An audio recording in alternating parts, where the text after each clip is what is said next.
Hi అండి, వాళ్ళైతే మా అమ్మ వాళ్ళ ఇంట్లో జరిగే లక్ష్మీ పూజకు వచ్చేసాను. ఇది నోముల వ్రతం అని చెప్తాం మేమైతే ఆంధ్రాలో. ఇది మెయిన్గా ఏమంటే ఆడపిల్లల కోసం చేస్తారు.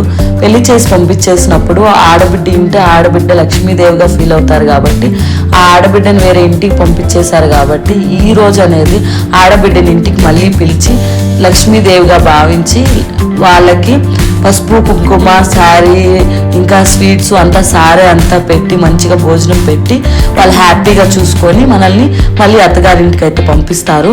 అలా చేస్తే వాళ్ళకి మంచిది, ఇంకా ఆడబిడ్డకి మంచిదని వాళ్ళు ఫీల్ అవుతారు. ఇది ఆంధ్రాలోనే కాదు, అంతా అందరూ ఫాలో అవుతారు. సో మెయిన్గా మా ఇంట్లో అయితే నోముల్లో అనేది దివాళీ నెక్స్ట్ డే అయితే ఇలా చేస్తారు. స్పెషల్గా ఇది ఆడపిల్లల కోసం ఉంటుంది కాబట్టి అది పెళ్ళైపోయిన ఆడపిల్లలకైతే అమ్మవాళ్ళు స్పెషల్గా వాళ్ళ కోసం ఏం చిన్నది చేసినా కూడా హ్యాపీ అనిపిస్తుంది కదా. సో అలాగే నాకు కూడా చాలా హ్యాపీ అనిపిస్తుంది. ఎవ్రీ ఇయర్ ఇది సేమ్ ప్రాసెస్. నేనైతే మిస్ కాని డే.